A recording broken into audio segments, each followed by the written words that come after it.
Hello, good evening, everyone. Welcome to episode 13 and a half. 13 and a half because, well, basically 13 is unlucky. Hotels don't have number 13, so why should the Football Uncensored podcast? That's what I think, John. I don't disagree. All we're trying, just so the people know, Joe, all we're trying to do is keep the pot boiling, keep it going. I can't see Don and Alan. Don can't see Alan. Alan can't see anybody. The venue's in lockdown. Where we go, the Grover Casino in Arrington Gardens, adjacent to the Millennium Gloucester there in South Kensington, // Gloucester Road. Yeah, so it's a shame we can't get together. So what we're trying to do is keep things going. Yeah. And with Zoom, with the wonders of technology, even tier 4 and, a new strain of the global pandemic that only affects the UK, that can't stop us talking about football, John. So right. we're unbeatable. And that's coming from someone who hates technology. I couldn't agree. I can't. I've just told you what happened, didn't I? I've got my boy down to set everything up. He's got the because he's got work to get on with, or he's I don't know, blowing tanks up or something online, or talking to some bird. I don't know. Anyway, I've left my glass on the dining table. I've walked across, caught my foot in the lead, and just ripped everything out. Everything's gone over. The thing, the screen, the keyboard, the speaker, everything's gone over. So I had to get him down to set it all up again. That's why I'm late. Yeah. So that's how much I think of technology. But we're winning. Exactly. Okay. So weekend's fixtures. I was going to use a kind of Churchillian phrase in that it's like the end of the beginning. It seems to me that this weekend's fixtures, where it really is now, even like Southampton, Spurs that are flattered to deceive a little bit, been quite high up in the league. All of a sudden, the big boys are stalking. Liverpool back at the top, and normal service is resumed, it seems to me. Thoughts, John? Yeah, no. What's the one you think you're on about? It's not the end. It's not the beginning of the end. It's the end of the beginning. Yeah. Something along them lines, isn't it? Yeah. Right. What was the question again? You got me. I've got a load of books over there. I was just trying to think. I was going to try and be a smart ass and quote it like verbatim. I've got all these books over there. Churchill's speeches and favourite sayings. Yeah. Actually, it might be the other way round. He might say it's not the beginning of the end. It's not the end of the beginning. It's the beginning. It's not the end. Okay, no, we're going to do an hour on this now. Yeah, because it was to do with El Alamein, wasn't it? It was the first victory, North Africa, I think. But anyway, or maybe it was, I don't know, maybe it's Battle of Britain. I should know. I've got a degree in history. Anyway, yeah. Point is, the big boys are back at the top. Liverpool back at the top. Absolutely, seem to be flying. Massive result away to Palace. Yeah. Thoughts? Question mark. Well, I'm just going to say it again. Anyone would have thought that back in the day, all the way up to now, I might have known what I was talking about. I said episodes ago, and Don was refereeing a thing between me and Lord Hudson. I said, like, calm down. Normal service will be resumed as soon as possible, right? So, I mean, Liverpool had a lot of help, but at the end of the day, I'll make them one of 3 teams that can win it. They're probably slight favourites. They absolutely hammered Palace, as we all know. I thought Palace could have done a lot more. There's a couple of players in there. I'm looking at it. I'm thinking to myself, I made a sarcastic comment. It's a bit naughty, really. I said, when I watched Arsenal, I said, Arsenal need a massive clear out. And having watched Palace-Liverpool, I said, Palace need a massive clear out. So I've got an idea. What Palace need to do is buy a load of Arsenal players, right, to improve on what they've got. You've got 1 or 2 there who, in my opinion, would have been, they're lucky. There's never been a better time to be a footballer, as we know. I'm not going to mention any names, but there's a couple of them running around. They look a bit fat, unless it's the kit. One of them passed the ball, then tried to catch up with the ball, and he went to do an underlap, and he realised he couldn't get there. Then he went to do an overlap and realised he couldn't get there. And he's looking off the pace and a bit fat and a little bit overrated now. Like I said, I won't mention any names, but I thought Palace contributed a lot to their own downfall. I thought a lot of the basics left a lot to be desired.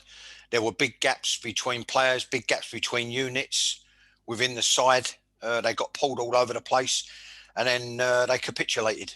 Especially when you look at the last goal from Salah, when no one could even be bothered to close him down and get within blocking distance, and he just shuffled onto his left foot and curled it in the top corner.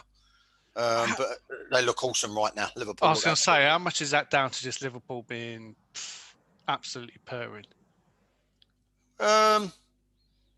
No, well, not as much as you think it is. I mean, if the game now, you've got a lot of teams containing a lot of players who have got a very short on football IQ, right? So I remarked just a few minutes ago, I was talking to someone having a conversation about a couple of clubs, and I said, well, you've got to realise, he's asking me about systems and does it stifle teams and da-da. I said, no, I think the opposite. I think too many people are latched onto the Wenger myth. They're professionals, in inverted commas. It's not verbatim, it's paraphrasing. When Pat Rice, he told the story of like shouting and screaming at some players to do this, like shuffle over, and he put his thing and he said, Pat, leave it to them. They're professionals. Well, you could see from outer space that you had like an unbelievable goalkeeper, an unbelievable back four, any permutation you care to name. You could also see that he inherited a good player in someone like Overmars, midfield player like Ray Parlour. Then you've got like Vieira, Perez, Petit, Henry, Anelka before him. You can see it from outer space. These are players, so you can maybe leave it to them a little bit, and you don't have to go overboard. But it doesn't care who the player, who the team is. They need structure. They need organisation, right? And they need leadership. Well, looking at Palace. And you're looking at the base common denominator in a game of what we used to call earning the right to play and doing the basics, doing the nitty gritty, getting in people's faces, getting a foot in, closing down, getting within blocking distance, making them turn the ball out. You always bear in mind, look, Joe, if you don't necessarily always have to win it, right? The first rule of defending is to make play predictable. Right. So if you've made someone turn out and pass the ball back, or you've made them turn out and pass the ball sideways, trust me, you've done a great job for your side. But I saw too many Palace players after a couple of goals went in, they couldn't even be bothered to do it. There was no one bossing. There was no one getting their foot in. If you're not, I've played in games like that. And believe it or not, I've actually coached teams who are expected to get hammered. I think it's no embarrassment, no disgrace to say that being youth coach of Leyton Orient, you're going to get last pick of the kids, the best kids in London, the best kids in South East England. You know, your Tottenhams, your Arsenals, your Chelseas, maybe even your West Hams are going to get first pick over Charlton, Millwall, which leaves Leyton Orient. You get third pick of the kids. Well, if you get them organised and you give them a system whereby they can basically latch their ability onto a framework, you give yourself half a chance. And I remember turning over, drawing 0-0 at home to Arsenal with 10 men after having someone sent off, then winning 2-0 away at London Colney. A cracking Arsenal youth side and another cracking Arsenal Chelsea side, knocking them out the FA Youth Cup. The point I make is, if you transfer that into first team football and you do the basics well and there's a togetherness and someone's bossing it, more than one preferably, then like I say, the bare minimum prerequisite is to get in and, in inverted commas, maybe rough them up a little bit, let them know they're going to be in a game, compete physically, do the closing down, do the tackling. Yeah. You know what I mean? They just didn't do it. Because usually they're so organised. They're usually a very organised side, and Hodgson does set up his teams well. I find it interesting, whether it's a coincidence or there is a similarity in the two games, albeit Palace were at home.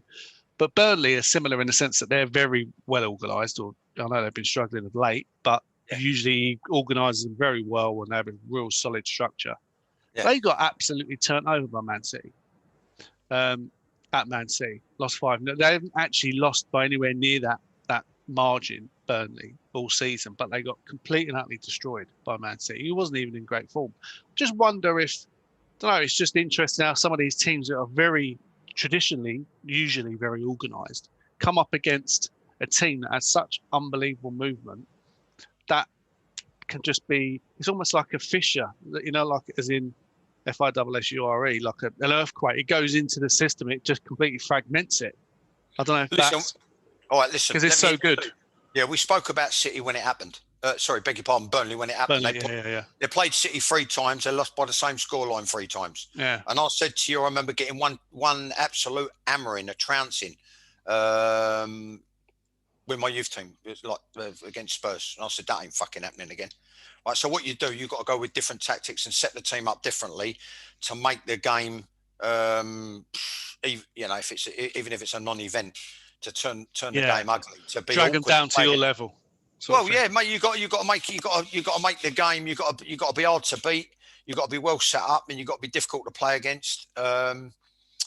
So what I would say is, in terms of comparing the two, he won't need me to say by a million miles, 1,000,000%. He won't need me to say, Hodgson, that Palace need a massive clear out, and but unfortunately his hands are tied.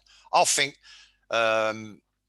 He's trying to be philosophical about it. He's not going to inside. I would imagine he'd be absolutely bristling. I would imagine he'd be, you know what I mean? He'd be thinking of me. He'd be fuming. But he can't show that publicly. It's a major event, isn't it? Losing 7-0. Yeah, 7-0. It's a disgrace. It's a professional disgrace. Do you know what I mean? Listen, make no bones about it. It's nothing short of that. It's nothing short of a professional disgrace. And like I said, the flip side of that, I played in teams. What springs to mind? Where we've had an hammering, but you try and restrict the hammering.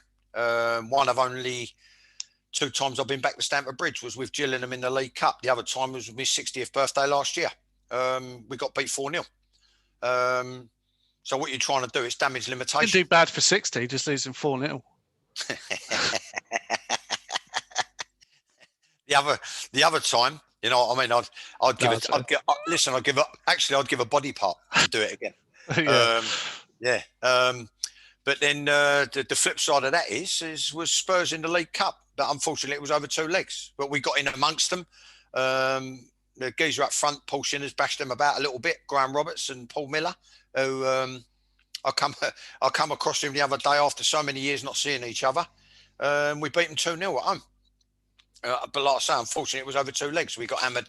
We got hammered at White Hart Lane because too many players froze on the spot. But when I look at it, I've got to say, I think he's a professional embarrassment, and he'll be fuming inside. But he's got enough experience. Unlike me, when it was my time, he's got enough experience not to articulate it and not to advertise it. The fact that he's fuming, it'd be brilliant. But that's what they get paid for. To manage expectations and manage their own frustrations, but he don't need me to tell him that he needs loads and loads and loads of new players in every department, because it's been a case of sticky plaster. You know what I mean? Goalkeeper needs addressing. 1 minute it can be brilliant, next minute it could be anything. Right? They let Wan-Bissaka go to Man United. Great business. Not particularly. Cale's been on the slide for a few years, isn't he? Yeah, yes. So there's reasons why Chelsea part company with him. You know what I mean? But he's come in to do a temporary job. But I went into one the other week about him, didn't I? When I said to you, you got to be prepared to take one in the knackers. He had another one against Liverpool where he's gone like half turn like a Marianne. You know what I mean? And tried to block it with the outside of his boot and turned his back. I mean, please come on. Yeah, got to take it in the grid sometimes. Who's the geezer? Allardyce bought him. That's how far back he goes. The Dutch geezer, was it, at left back? Then, like I said, Van Arnold, yeah. Yeah, I like the Eastern Bloc kid where's the armband? I like him. And then, like I said, there's the others are too fat. I ain't going to mention any names because people think I'm just being monkey because of being having a pop because his old man plunged me. You know what I mean? let's move on then. Move on. So what I do, Joe, I don't mind giving an opinion. At the end of the day, someone else said the other day, with all the goings on here, there, and there, sometimes you've got to reflect and say you're better off out of it. You understand what I mean? Yeah. And I am. Because I'm telling you, it's something I got from my missus and my father-in-law. When there's been a big feud amongst Greeks, as it was like years ago, family members and all that. My father-in-law, he was unbelievable at just cutting things off. Me, I would fester. It would fester. Yeah, yeah. The guillotine. Him and my missus, they just go bump. You know what I mean? Leave Yeah. them just to swim among their own shit. You know what I mean? Among each other's shit. It's the trying to think of another clever analogy, which is maybe wrong. But you know the Titanic, they built that so it didn't sink, and they had them compartments, didn't they? And as soon as one filled up the water, it slogged down, and that it was actually decompartmentalizing it should save the ship. As it happened, a big fuck off iceberg ripped the whole thing, and it went down. So it's probably not a good analogy, but that was the point: decompartmentalize the risk. Yeah, that's right. It don't sink you. Yeah. But if there's a problem, there's for me, there's always got to be a degree of finality about things. That's how I've managed my life, and a lot of people. What do you mean by that? If there's a problem festering, I prefer to deal with it and get it over and done with, one way or the other. So, like you know, it's just the way it is. I mean, listen. People go, oh yeah, we parted company, and people say, well, did it end on good terms? Why would you ask that question? If you're on good terms, it don't end, does it? Well, that's a really interesting insight, actually. Well, it's fucking. I know it's oversimplistic. That's what people have asked me, and when I look back at it, it's like when I look back at my career, it's so bittersweet. It's unbelievable, because I look back and I think, well, how did that end? Because I was doing really, really well. How did that end? Because I was doing really, really well. I thought I was playing out my skin. Not only that, I had the piss taken out of me. I was played in 5 different positions. And I was except when I sulked at left back at Gillingham, the other 4 positions I was magnificent, and I mean magnificent, and I trained well every day. My conduct never changed. Why did it end? You know what I mean? And how did it end? Well, it can never end on good terms. If it was on good terms, it would never end. Well, it's a bit another analogy. I know you're using a war analogy again. It's like being in the trenches, you know, or fighting in a war. You can either be running over the top, trying to kill everyone, be the bravest person in the battalion. That was me. But then you're probably going to die. And you'll probably die. Keith, yeah, that's right. Yeah. So the chance, you know, but whereas you could be cute and survive it, still do your bit, but survive it. That's it. You said it. Yeah, that's football all over. And not only that, Frank Clark and Peter Eustace, they paid me a fucking pittance for doing it. That's why I was actually going to do a dedication to Colonel H. Jones. I mean, it's saying they think, who the fuck does he think he is? This is so narcissistic. It's unbelievable. But he done what was right by the firm. He done what was right by his men. He done what was right by his comrades. And that's that. You know what I mean? I think there's a lot to be said for that at times. And just on that though, because I find that really, because obviously you experience it Leyton Orient. Is the risk with that, because you wear your heart on your sleeve and you will be brutally honest and assess each thing as it comes and go all in if you need to? Does it only take one error of judgment for the whole thing to blow up? Is that the problem with it? You have to be right all the time. That's obviously quite clearly the case. Yeah, you do. You do. Yeah, it's too risky, isn't it? We are what we are. Listen, that's how I've led my life. I'm not, and it's taken me this long. It's taken me all these years to come to terms with it. To come to terms actually with who I am. And the problem you got is too many people in life, too many people in football. As soon as they see it coming on top, they duck. See this screen I've got here? There's a line there. They duck below that line. They keep their head down. I'll put my head up and try and find answers. Sometimes you're going to get your head blown off. Well, you literally put your head above the parapet, and other people keep their head below it. Yeah, and they've been proved right, because they're still in the game, or they've had fortunes out of the game. I got people, I gave them their first job in football. They've never ever fucking picked the phone up to see whether I want to meet them for a cup of coffee. And in the paper a couple of months ago, there's something about someone having he's had 1,000 games in senior football now. Do you know what I mean? I gave him his first job, and I treated him with the utmost humility, respect, and courtesy, and included him in everything. And that's the thanks you get. So would you do it differently though? The flip. Yeah. I'll try. Would you keep your head below the parapet this time? No.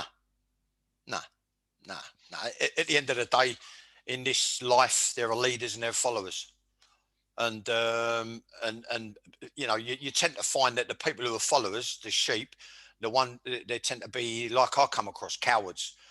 what I call fucking intellectual pygmies, and they think they're doing me a favour. What they've done, they kept me on a bar of soap.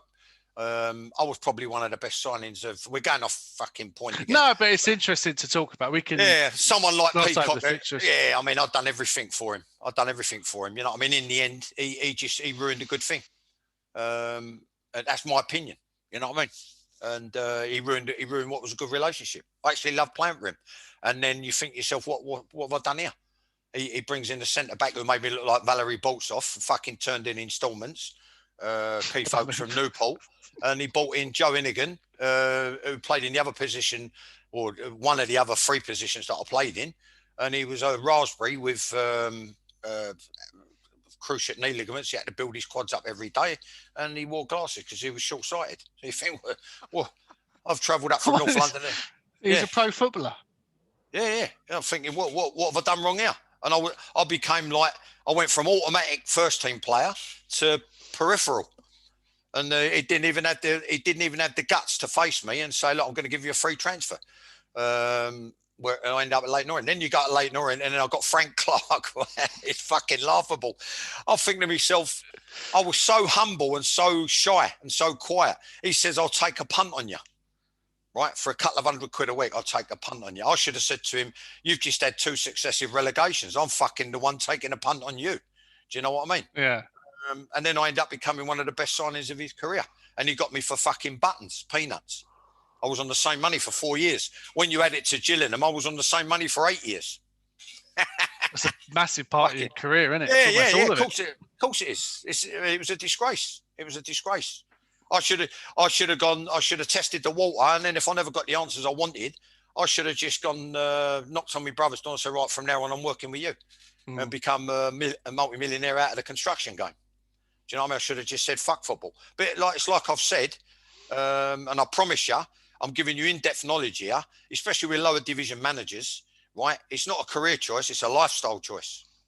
You understand? Because there's other jobs where you can take as much, if not that 130%, 150, 200% of what a lower division manager's taking, gross or net. Yeah. Funny thing. How you go? Yeah, you go. I mean, I'm going off at a tangent here, but you just think to yourself, you know, you dip into your life experiences, Joe. You know what I mean? Yeah, I mean, it was just a bit. It was revelatory to me. Just that sort of. I mean this in a positive way. It's like a shit or bust mentality. It's like, give it everything. You give it everything and see what happens. Listen, between the eight, I left Arsenal. I went there as 12. They lied about my age. My dad lied about my age, and I come in and I was quite well equipped for my age. Then I got to 13. I got Osgood Slatters, right? Then I had a year, 10 months off. Then I went back 14. I actually put in my book it was 9, and I forgot it was actually 10 because Maurice Newman at Leyton Orient wanted me to sign for them. So it was actually 10 clubs I could have signed for, right? I went for an absolutely shit or bust attitude. Couldn't give a monkey's, played with a fucking total abandon, total audacity, and brimming with confidence to, I've had my fingers burnt. I better go conservative and play the percentages. You know what I mean? So I can totally, the players that have, you know, it's like I constantly say, is I see a quote on social media, going off at another tangent, because I look at it now and I've really taken a keen interest in history and politics, especially in this country, and I'm seeing comments from Alistair Campbell saying. Paraphrase again, not verbatim, paraphrase something along the lines of, how can Priti Patel be Home Secretary? And I'll just reply to him, well, for the same fucking reason that you weren't convicted as a war criminal and you brought the fucking country to the brink of bankruptcy. You know what I mean? Quite simply, you know what I mean? It's the same system that you were exploited, I suppose is the word. Yeah. You know what I mean? So it's like what I've said is, I also added, which was my original point, I wish I had a diploma. Some of the people I've come across in life, I wish I had a diploma of like basically sheer front and bravado from the University of Sheer Front and Bravado that they went to. Because there's a lot of people in the game like that. Yeah, and I think there's a lot of people in all sectors that Of course there are. bullshit and fly by the seat of their pants and and then there's other people that keep their head down, try and learn everything, but they get overtaken, and that's cultural. That's a cultural problem, I think. Well, no, I'll tell you who's done that. Who's been really clever. I'll tell you who's done that. He's come from nowhere because he's got no playing pedigree. Brendan Rodgers. He somehow wormed his way in as a coach at Chelsea. I don't know how. Had the front to pick the phone up. I mean, I've never gone with me cap in hand, begging for a job anywhere. Do you know what I mean? Yeah. That just ain't my style. I never knew anyone famous where I could latch onto their coattails like John Gorman did with Glenn Hoddle. John was youth coach at Leyton Orient. He said, soon as Glenn gets a job, I'm off. These are the type of things that go on, which what they call jobs for the boys, and like helping your mates out, giving your mates a job. Yeah. People with, in inverted commas, who you can trust. But what he's done, Rodgers, he was there under Mourinho, learned his trade in, I don't know what reserves or, obviously I'm not 100% totally sure, but it would have been under 23 or what was then the reserve. He would have started as a youth coach. I'm pretty sure that. Yeah, but then he learned his trade and went from strength to strength.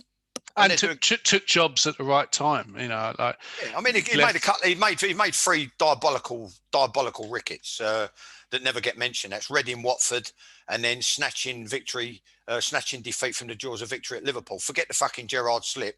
There was 3-0 up at Crystal Palace and drew 3-3. They should have pissed the league that year. But then he goes to Scotland and reinvents himself in a 2-horse race. But he is a good manager. Yeah, he's showing that he is, yeah. Yeah, and it just shows but if you can listen, I've done a thing earlier on, right? If you've got a set of lads like the ones at Leicester, I went for all the team in Leicester, right, at Leicester. And the core, what you call the spine of the team, right? Sometimes what you do, you kneel at the foot of your bed every night and you pray and you thank God for having a set of lads like that. Vardy's come out of non-league. He's like reborn. He's only been a pro for 6 years, right? He's been for me a revelation. He's a scally. You can tell he's a scallywag, as in a lovely, likable scallywag, a character. You can imagine him with the one-liners, playing pranks, setting up nights out, being one of the chaps during the week. I think he's been a revelation. And if I was Southgate, I'd be on the phone all day, every day, trying to convince him to come back to England. You've got Maddison, who's one of the best midfield players in the country and in the Premier League. He absolutely embarrassed anything on Tottenham's books at the weekend in terms of being a midfield player. Then you've got the centre-back Evans, who's well experienced from his time at Man United and elsewhere.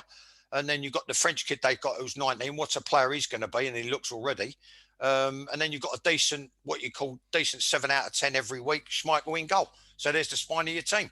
Mm-hmm. You know what I mean? So they're a doddle. You know what I mean? You do a little bit of tactical stuff, put on some enjoyable stuff. He's got Touré as the cheerleader, right? Doing the warm-ups and acting as cheerleader. You do the technical stuff. Give them a few bits and pieces that they enjoy, like 8-a-sides and a bit of finishing, crossing and finishing. And then, listen to what I'm going to say to you. People like that you could see, right? I could see from Scandinavia that they're men who manage themselves, and you ain't got a problem.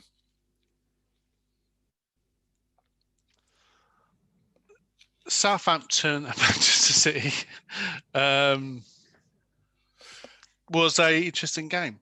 Southampton, I was watching it on telly, and the centre half, big fella, 6'6", I forget his bloody name. Yeah, good player. Fantastic player. He got man of the match. It's probably the first time I've seen in ages where man of the match went to a player on the losing side. Not Lundstrom. Say it how you like. But he's absolutely superb. He's absolutely superb. They've got a conveyor belt of finding decent centre halves at Southampton. Absolute conveyor belt. But Man City sneaked the win, didn't they? Solid performance. Yeah. I think they're coming to the ball at just the right time. Yeah. And listen, what I'll do is I'll go to the other centre back and give myself a pat on the back, because we had this debate, me and you, when we was filling in a couple of weeks ago. We had this chat. You asked me about Stones. I've had the thing with Don and Alan about Stones, and I'm like, whoa. All is not lost. What he's got to do, and I think he's done it. He's got to have a good look. What he's got to realise, Joe, is like, you look at the thing. you look at different fear factors in football. One of the fear factors is leaving a club like Man City, Man United, Liverpool, Chelsea, Arsenal, Spurs, a couple of others, right? So let's say top 8, right? That's a fear in itself. Very rarely you're looking at the Ronaldos who go to Real Madrid, right? Very rarely does someone move upwards. He's done it within the Premier League, Jota from Wolves to Liverpool, right? But let's stick into specifics. Stones, he's had to take a good, long, hard look at himself. He's had to knuckle down, which is what he's done. He's probably done a bit more in the gym. He's probably said to one of the coaches, can you take me for a bit of one-on-one? I want to do some one-touch clearances, a bit of retreating, marking and retreating in the box, and just to tidy his game up a bit. He might have even, you never know. You ain't got a clue how these things work, and they do work in mysterious ways. I said on the Football Uncensored podcast with me, Alan Hudson and Don Shanks, what he's got to start doing is restricting himself to 2 touches. And when I look at the last 2-3 games he's had, right, he's been in the right place at the right time all of the time. His one-touch clearances and decision-making has been magnificent. His sensing danger has been fantastic. He hasn't put the ball at risk like he used to as in sort of bygone days. And he's restricting himself to fewer touches, and he's keeping the ball moving more quickly. And I think we're seeing a renaissance with John Stones. And he's definitely, because we're short there, he's definitely got to be in Southgate's thinking for England. Yeah. That's my opinion. Yeah. And I think hats off and an applause to the kid. Because I think he's realised, you know what, the only way from here is down. Well, I mean, what do I do? Because he's gone up. He's done the thing. Then he Barnsley to Everton onto Man City. What's he want to do? You don't want to start sliding back down the pole again. Do you know what I mean? He's come too far. So I just think he's reinvented himself. Me personally, now he's first pick. Yeah, and is he? Which is fantastic. I mean, even midfielders are in front of him. You know, what's his name? Fernandinho and all that. Fernandinho, yeah. How much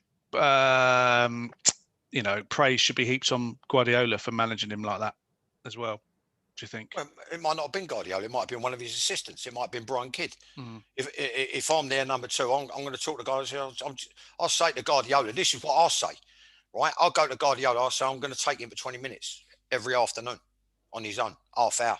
Do some quality work with him in the grids, do some quality work with him around the box, get a couple of apprentices over, cross him on both sides, get him attacking the ball in the box again to clear it, etc. It's little stuff, Joe. Build his confidence up. Yeah. And what it is, it's just like to build your confidence, to tidy your game up, to make sure it's the little things that improve your mental state. It's like feel good factor. Yeah. I used to do it on my own 2-3 times a week as a player, and then when I was as a coach, I used to look at players and say, right, he might need help with this, he might need help with that, and then you just rotate him. You say, right, you come with me. Classic example would have been Kevin Austin. We got him left back out of non-league from Braintree, and he ended up having a couple of good moves. He had a couple of good moves after he left Leyton Orient.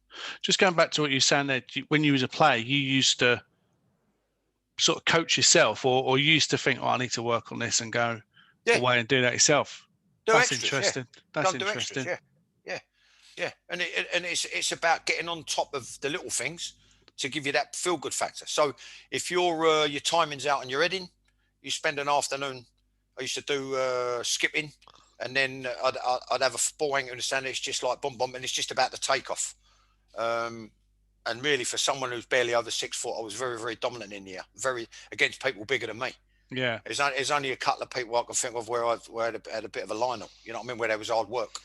Then like one touch clearances, stuff like just with maybe a fellow defender, normally a fullback, who wanted to like get used to standing the ball up in the channel. You know, so like controlling it with your right foot, get it across your body. Clear it with your left foot, control it with your left foot, get it across your body, clear it with your right foot. So little stuff that would happen in a game, and you knew you had to do it quickly with quality. You know what I mean? Did that happen a lot though? You did it, but when you was a manager, did you notice other players do it? Was that a common thing that players used to take themselves away and work on stuff? Yeah, that was part of the conflict. Because what I wanted at Leyton Orient when I took over with 5 games to go, 93, 94, the thing was to very, very quickly reshuffle the pack and get it organised, because it was disorganised, anarchic chaos under the previous incumbent. So we needed to get points on the ball to keep us up. Because like I've said lots of times, that was the year they restructured the Premier League and it went from 22 to 20 teams, had a knock-on effect in the divisions, and we could have gone down that year with 29 players. And then basically all I ended up doing was delaying the inevitable. But the culture I wanted to bring in was 2 sessions a day. I mean, I was reading, but I had a thing printed off, actually typed and sent to me, where someone from the PFA had they went on a cherry picking fact finding mission to Italian clubs. Italian clubs were doing 4 sessions a day. Bloody hell. You know what I mean? You try asking like a club like Leyton Orient with like a few really decent. I counted 7 the other day, I think, or 8 maybe. Well, out of 15, that's not good enough. But, you know, like 7, 8 really decent people, decent players, decent human beings who didn't mind buying into the culture. It's not enough. For the rest, it causes conflict because you're fucking up there afternoon at Hackney Dogs or, Romford Dogs on the night time after the pub, or a game of snooker, then on to Romford Dogs. You know what I mean? One player, I've done it in my book. He went to every dog meeting spread across 5 days a week and nightclub on a Thursday. You know what I mean? So obviously a clash of cultures. But I suppose there's too many of them to niche them off. Was that the problem? If it was 1 or 2, maybe you could drop them and make an example of them. Because that's another thing. I know we're talking more about management than actually going through the games, but I find it interesting. A lot of managers, and obviously we go on to Allardyce in a minute. I ran out of patience after 8 months. I couldn't fuck anybody off. I only had 15 players. But did you go in with a strategy to say, right, he's the biggest personality, he's doing something that I don't agree with, I'm going to make a point of singling him out, because that will sow sort of not discontent, but a reaction amongst other players to think, bloody hell, he's gone for him. You know, sort of, you've gone for the big boy in the dressing room, and then that disseminates from there. Did you ever go in with that strategy, or did you ever think of that approach, or was it just judge it on each? You might find this hard to believe, right? People who watch this might find it hard to believe. It might be the common consensus, but I can assure you that was nowhere near the case. The common consensus, the common opinion was that I targeted certain people and I was confrontational, and I guarantee 100%. I don't know what to say. I swear on my mother's ashes. Yeah. I don't even know how to convince you. And on a stack of Bibles, that was not the case. Yeah. No, that's fair enough. I just went about my business, and I tried to. I wanted to create a certain. Someone's been messaging me about the current state of affairs with regards to, let's say, off the field officials over there at that particular place. I just wanted to create a certain environment. Yeah. And then I left people to live their lives until the way they lived their lives came into conflict, became a conflict of ideology. So standard. But let me give you one, for instance, which I thought he was a diabolical signing. We went and had a Chinese. Bernie Dixon, the chief scout, went and watched someone for Watford reserves on the hearsay of someone else who recommended this particular player to the manager, Peter Eustace. So sitting at the table is me, Bernie Dixon, Peter Eustace, and Peter Eustace's assistant manager and goalkeeper, Chris Turner. So then we left the Chinese, and he said, look, I'm thinking about this thing, this player at Watford. I said, well, what for? So what department? So what compartment of the team? What unit? He says, he's a midfield player. He said he moves the ball quickly, and he said he plays how I want to play, fast football. I said, well, then anyone can pass it. I said, but it's where they pass it. And, you know, it's like, it's coaching. Coaching, I've said it to you before. Coaching is where, when, why, how. Where you pass it, when you pass it, why you pass it, and how you pass it, right? Or anything. Heading, shoot, whatever. Where, when, why, how. So anyway, I said, so what's the SP on the kid? So he said, he was older than me. I was youth coach, and he was older than me. He said he's coming up to 34. He said, and Watford want 65 grand for him. We might be able to get him for 45. Blah, blah. Cut a long story sideways. I said, if you wait till the summer, he's treading water in Watford's reserves. Let him run his contract down. You'll get him free. You'll get him for nothing. Anyway, Peter ignored my advice. He went out and he went and got him. and it was a guy who, as a consequence of the transfer fee, his signing on fee, various bonuses, and his basic, he cost Leyton Orient, who were losing 10 grand a week for years and years and years and years and years. And the losses were being underpinned by the then chairman, Mr. Tony Wood, right? He cost the club £165,000, right? He played a total over 2.5 years, Joe, of 22 games. So it's like I said in my book, fuck the 2 games, and we get rid of the odd 5 grand. It cost Leyton Orient 160 grand for him to have 20 games. That's 8 grand a game. I said, you could have got fucking Maradona on loan for that. You understand the point I'm making? So this is where I'm at with it. You know what I mean? You can only lead the horse to the well. You can't make him drink the water. At the end of the day, if you're given the time, slowly, you phase people out. Incremental change. Yeah. Not big bang, yeah. Arsenal. People think I went in big bang.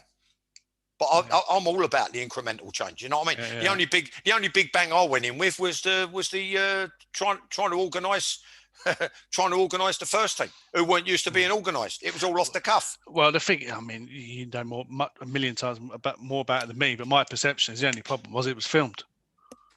If it weren't filmed, it'd been fine, wouldn't it? Yeah. But, anyway. There's a few reasons. There's a few ingredients. Yeah, I mean, just to say that's just my perception. Everton Arsenal anyway. Arsenal, question for you. Some commentator said it during the game, but it was quite a really funny tongue-in-cheek point, and it said, I was told that so and so, I think it was an ex-Arsenal player, I think it's Merson, said you don't think Arsenal will go down. In a sort of tongue-in-cheek way. Can they go down? Nah, we visited this 2 weeks ago, and I mentioned our interview to somebody else earlier. Not our interview, our podcast. I mentioned it to someone earlier, and you brought him up last time, Merson, saying, well, it's not the Arsenal anymore. It's just Arsenal. And I said to you, he gets paid a fortune. It's took him fucking 15 years to work it out. You know what I mean? They're capable. Justifiably in the past of being an arrogant club. I said what's got to happen is they've got to get over themselves. They've got no divine right.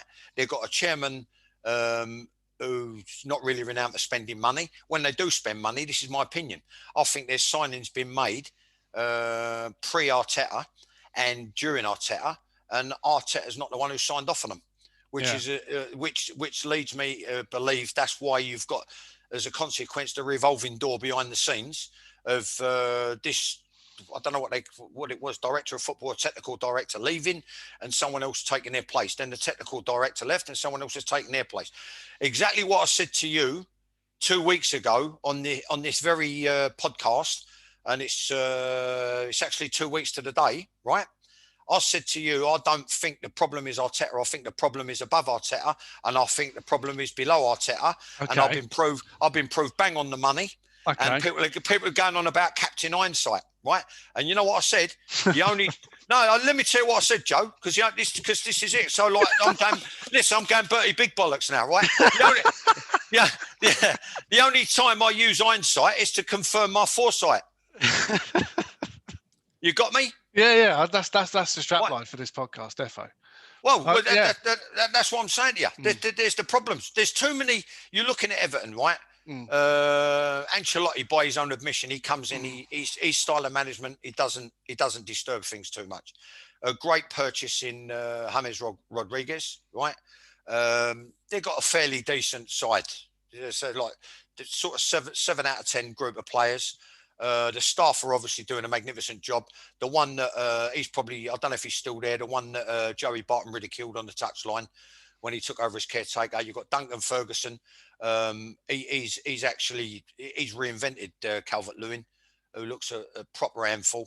So they're going great guns, but have it right. You know what I mean? You look at the Arsenal, you look at who they've beat, right? There's too many players there. So you've got, like I've already mentioned about the bit above. Then you've got Arteta. he's suffering from a severe bout of ideology, then you look below. There's too many players there, right? And this ties in with what Merson said, they're no longer the Arsenal, right? It's took him 15 fucking years and he's earned a fortune in the meantime to work it out. There's too many players there who are not Arsenal standard. They're nowhere near Arsenal standard. So they need a massive clear out, clear out. But you don't think they'll get relegated? Well, you don't think they'll be? Nah, of course they won't. Do you think there'll be a relegation battle? Nah. Now they'll end up 10th. They'll either 8th, 9th, or 10th. They'll end up. It seems to be something really desperately badly wrong there to me. But you know. Yeah, there is. Rotten. It's almost rotten. Yeah, it is rotten. Yeah, because I've suffered the same. I've suffered the same thing. Right, so I could see from a million miles away what's going on now. Right, if I could sit him down, Arteta, and have a conversation with him, be employed by the football club, right? Because I'm not volunteering anything for nothing in my life ever again, right? But what I would say to him as a fellow football man is set aside your ideology. He's a good grounding at Manchester City as a coach. You could see he's one of them players, right? And we're it's the way we are. When you play like a player and a coach. So you're a player coach, right? Then he's gone Man City, he's learnt his trade.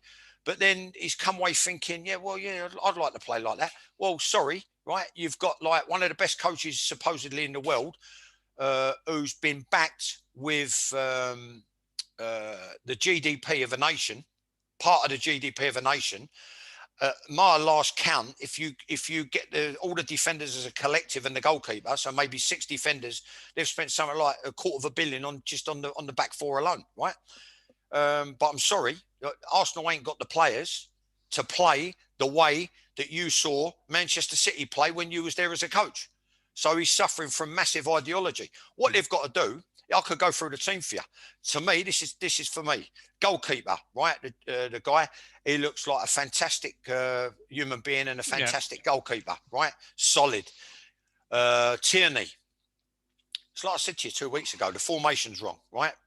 If you want to go into that, I can, but if not, we'll leave it. Tierney, for me, tick, right? Yeah. He could defend, he could get forward, he could put in good service, magnificent service into the penalty area, the opposition penalty area. Gabriel, right?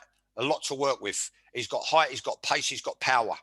He's a type of guy you'd love to show him and coach him the little nuances and idiosyncrasies that you've picked up through your experience as a centre-back. After that, I'm struggling, right? So perhaps you need to change the formation if you want to include Maitland-Niles, who's been picked for England. But going the other way, right, he looks vulnerable, okay? Then you've got Luiz and Holding, right? Not for me. But if you're going to play him, if you're struggling, which they are, they're struggling for another, what I call rock solid, decent centre back. You know his name's going to be on the team sheet week in, week out, like a Campbell Adams, Keown, Adams Bold, right? Week in, week out, they're going to be on the team sheet, right? All they've got to do is maintain their consistency, right? Concentrate and don't just maintain your consistency. I'm not looking for anything super duper fancy, Dan, or flash. Just maintain your consistency. 7 out of 10. Yeah. 7 out of 10, you've been fantastic. Just keep that going. That's what I'd say to them, right? Those type of players, right? And you know you can trust them as men, right? That's like someone like Scott Dunk. Right, well, yeah. Why don't these players? Listen, if you think you've got like they said under Wenger, this super duper academy. Someone said there's absolutely no one at our end or Wadham Lodge who's got your football IQ or your pedigree, and I agree, because like you've got youngsters who have come through not fit for purpose. So that tells me the coaches lower down who are bringing them through the age groups, they don't know what they're looking at, or they don't know what they're coaching, or they're coaching this ideology not fit for work. You understand? So it might. It's not all the player. It's not all the player. It's a marriage. Do you understand? A player will develop and act on the information you're giving him. Yeah. Other than that, it's all off the cuff. Oh, so what one is it? Neither of them are acceptable, right? No. Now, let me just tell you. If you're going to play Holding and Luiz, I've had this ongoing thing about Luiz, and they said, well, look at the trophies he's won and the teams he's been in. If I wanted to highlight everything you need to know about Luiz, right, I would point to the Germany 7-0 in Brazil. Right? Because what they've done, they targeted him. Right? They targeted him. And that's why they got that result. Trust me. Trust me. Right? Forget all that. He won a fucking cup or a league championship at Chelsea. He was surrounded by the creme de la creme. right? And other clubs, blah, blah, blah. Never be a centre-back as long as he's got hole in his arse. But if you want to play him, because you have to play him, because he's got no other players, I would set up with a back three, right?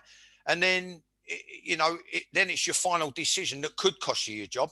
Do you play Holding and Luiz as markers with Gabriel as sweeper because he can get about the pitch with height, pace and power to tidy up, knowing or not knowing whether he can read the game, because I'm not privy to that, right? Or do you say, right, Holding's going to go tight.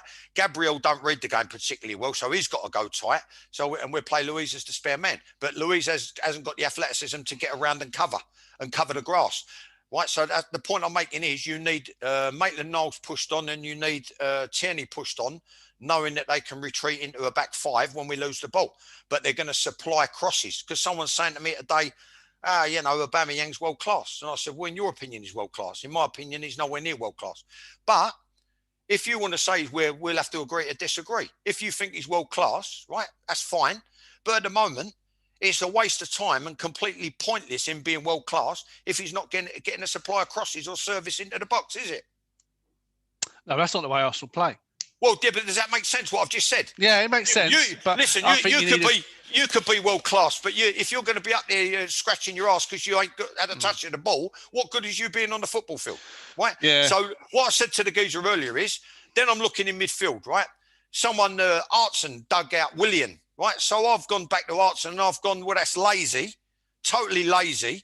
And it's, I said something else anyway, but I said, like, Willian, he's at the back of the queue when it comes to being like Arsenal's He's nowhere near the worst. Nowhere near the worst. If anything, he's been Arsenal's best midfield player this season. On occasion. Right, so what you do, you say, is there an enforcer, someone bossing it, a leader? Someone getting sent off. There's people getting sent off, that's for sure. Well, just as I was getting a foothold in the game, Xhaka gets sent off. Do you know what I mean? So he's had a rush of blood. But where's the creativity? If anyone's going to offer creativity, it's Willian, right? The kids who have been played, I'm telling you now, looking at it, right? And Ketia and Willock. And listen, I've been in the middle of a situation like that. Obviously, lower down at Chelsea at the time. The damage was already done. Chelsea were already relegated, really. But basically, like, you've got a situation where the kids have been put in the team quite possibly before their time, before they were ready to make their debut. Could have a detrimental impact, maybe. We've got to move on. Sorry to say, but let's skip Newcastle, Fulham. Probably not. Let's skip that. Well, one will be safe. The other one's it's going to be a long, hard winter. Yeah, go on. I'll ask you a question. Who's finishes higher, Newcastle or Fulham? Yeah, at this moment in time, I'll take Newcastle. Newcastle finishes higher. Okay. Fulham go down? Well, if they don't, it'll be regardless of what he does from here on in. I think it'll be the biggest achievement of Scott Parker's career. It's a bigger achievement than actually getting promotion. Yeah. We should get another job off the back of that if it does. Brighton, Sheffield United. I wanted to touch on. Well, we don't have to. We can't talk about it too long. But Lundstrom got sent off in that game, and there was another big sending off. West Brom Villa. Well, go to the first one. Yeah, it's just for quite similar tackles. I don't know if you saw it. I'll hold my hands up. When I look back, it was the fear and paranoia of you being on the receiving end of it. When you're on a football field like absolute filth, like Graham Souness, it was my first. Really? Let me tell you something. I'm going down the tunnel with Ray Wilkins as skipper at Stamford Bridge. I'm an 18-year-old kid, 18 and a half, whatever I was. He's just stopped dead. And he said, I forgot to say. He turned around, he went, I forgot to say. He went, sits, nuts. Mickey Nutton. If you get a 50-50 with Graham Souness, he said, watch yourself. He said, because he'll go over the top and try and fucking injure you. He'll try and break your leg. Right? You're talking about, now that is the tackle of a coward. And this is in the tunnel. That's in the tunnel, going up the tunnel, Stamford Bridge at home. I'd come on at home to Coventry at half time to make me debut. That was on the Tuesday or the Wednesday in February. Then on the Saturday, we played away to Bolton. And then we were at home to Liverpool at Stamford Bridge the following Saturday. And then I've had one game, one full 90 minutes in first team football. And then what I noticed in that game, he stayed a long way away, a long way away. He couldn't have got any further unless he'd run up the stand or in the tunnel. He stayed a long way away from Ronnie Harris, right? And what I'm saying to you is that tackle is a coward's tackle. Mm. Yeah, and listen, I've been there, I've done it, I've perpetrated it. It manifests itself in the fucking fear and paranoia that you're going to be the one on the end of it. In the era I played in, people went in high, so you went in higher, right? Yeah. So what I'm saying to you is this: Sheffield United. Who's the kid he topped? Who was the kid he topped? It was Lundstrom that done it. I'm trying to think who he kicked. I can't remember now. Yeah, as in the fit. Who was they playing? As in the thing, because it's gone out. It was Brighton, wasn't it? Brighton. Yeah, it was, Brighton. So let me tell you, Solly March, wasn't it? Right, so I'm telling you now, cast iron certainty, right? If that kid's foot was planted in the turf, that would have snapped his leg. Yeah, and he corkscrewed his leg, didn't he? He kind of straightened it up. Yeah. Like that. Yeah, that's a real defensive. You're protecting yourself, but you can break a leg. Yeah. And I don't care what he says. I don't care what Wilder says to defend him. You know, I love Wilder. I'm a great admirer of his. I don't think he's had enough credit. But for me, nah. If you know what you're looking at as an ex-pro, that was, he knew what he was doing, and that was fucking out and out nasty. And I think it's even worse, the West Brom one, wasn't it? The ex-Spurs player. I forget his name. He handed the Jake Livermore. He handed the Jake Livermore. He done him on the top of the shin, didn't he? I was reading his lips, and he said to a teammate as he took the armband off, he just went like that. Fuck it. I was reading his lips when he handed. When he got sent off, he handed. I just saw him say "fuck it."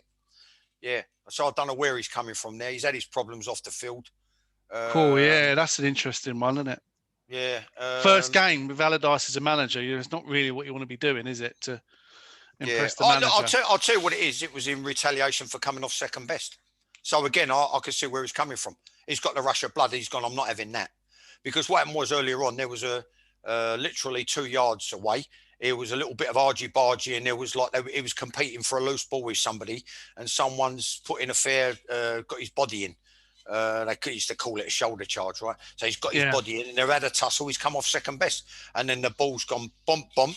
He's gone pop, pop, and ended up with it was actually Grealish, wasn't it? It was Grealish, yeah, and obviously you don't even wear shin pads hardly, so he done him on the top of the shin. But have you ever got in a tackle like that? The Lundstrom one, I can sort of understand. I can imagine potentially doing it, but understand what the red card? No, I can understand how you would do that in a game. The Lundstrom one, potentially if you lost rush of blood, you might do it. But the West Brom one, he's completely not tried to go for the ball. He's just basically studied him in the leg. Yeah. Could you imagine yourself doing that? If you had a rush of blood. Well, I did it, and it probably contributed to it. I did it in retaliation. I did it in a football combination game against Arsenal, and anyone would have done. We started the game really well. We was popping it around Chelsea style. We took the lead 1-0, and this is what people forget with teams like Arsenal. And this is part of the hypocrisy of football, and any team really. When they're being outplayed, Arsenal, through the decades, I'm not talking about 1 or 2 years, I'm talking about through the decades, from when I watched them as an 8, 9, 10, 11, 12-year-old on the North Bank with my dad, right through to the George Graham era. Arsenal were quite clearly capable of mixing it. They were quite clearly capable of putting their foot in, leaving their foot in, being a little bit naughty, a little bit nasty. And we were basically taking the piss. So we were having a keep ball. We were winning 1-0, and we were getting free kick after free kick after free kick. And then I was playing right back on the day, and I rolled the ball into Jimmy Clare, and he's enticed Jim Harvey and Paul Davis, and he played like Billy Gilmore, but Billy Gilmore plays like him, and he nutmegged it. I think it might have been Jim Harvey, and he called it as well. Nuts, and just touched it through his legs. Whack, we got another free kick. So I've gone over there to spot the ball and take it quickly, because it was in the right-hand tranche where I was playing, just on the periphery of the centre of the park. And we were taught to spot it quickly if you can and look for an opening. then there was the proverbial handbags at 10 paces, and there was a bit of pushing and shoving and a bit of thing. So I've gone and gone, go on, fuck off. Like, split a couple, and then an Arsenal player walked past me, and as he turned and gobbed at me. So, and then a couple of minutes later, the ref blew for half time. So I forget the half time. I don't even know what was said at half time. All the usual cliches, you know, keep going. You're doing well. Let's keep a clean sheet. We'll win this. Da, da, da. Make sure you do that. Make sure you stay on top of that. That ball's on. This is all from the coach, Brian Eastick. When Arsenal kicked off second half, I just went and fucking launched myself at the nearest player, and it happened to be Paul Davis. You know what I mean? Because I thought, I'm not having that. Well, Yeah. I said it in my autobiography, Joe. I wouldn't have given a fuck if it was Muhammad Ali. I'd have chinned him. Yeah. Do you know what I mean? Yeah. I don't. Once, I lost it. Once I flipped, I didn't give a fuck. Not in them days, anyway. Yeah. You know what I mean? And it took him years. Not he never spoke to me, Paul. And then they played, and rightly so, and then we played a testimonial for Buster Collins, who was he'd been like at Gillingham for life. So anyway, he knew Terry Neal, right? And we used to have talks about it, right? So they're both out of Bell, like Northern Ireland. And obviously Terry Neal was a Northern Ireland international. And then he used to go for visits, Buster, once a month to London. I said, where the fuck are you going? And he said, and he used to be all suited and booted, and he had a coat with a big fur collar and a lot of Russian hat. Anyway, I found out he was on the square, right? So, like a Freemason, which I later became one.